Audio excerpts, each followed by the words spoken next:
Welcome to the Melbourne Storm News Channel, the place where you'll have exclusive access to everything involving the most feared team in Australian rugby. Here you'll stay on top of all the news, results, highlights, and much more. Waste more time and join our community of passionate Storm fans. He's blowing up deluxe. Stunning vision as Bellamy unloads on Storm in angry rant. Does he know they've won 7 straight? In an insight into why the Storm have been as successful as they have been over the past 25 years, Melbourne coach Craig Bellamy was captured on camera launching a series of ferocious bakes during the club's 32-14 win over the Eels on Friday night. First, Bellamy was capped by Fox League cameras giving his side a spray dressing rooms at halftime after a lackluster display against an injury-ravaged Eels side.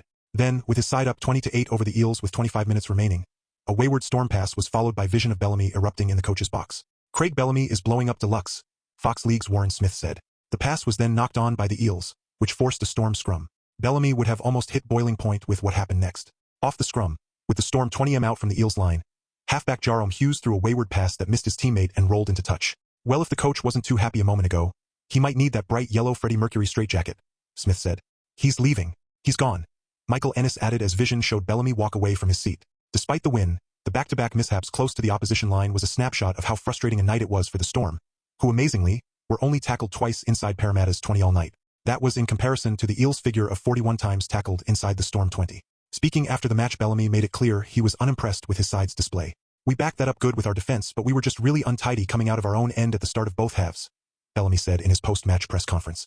We didn't do it well in the first half and we were aware of it in the second half, but we were probably worse in the second half. They had a whole heap of field position on us, so if you look on the bright side we defended that well, but you're not going to get away with that too often if it gets repeated. While an off game, the fact the Storm were able to overcome a stat like that and win by 18 points just goes to show how classy the makeup of the Melbourne side is. What did you think of this news? Leave your opinion in the comments. Don't forget to subscribe to the channel. We'll be back anytime with more news from Storm.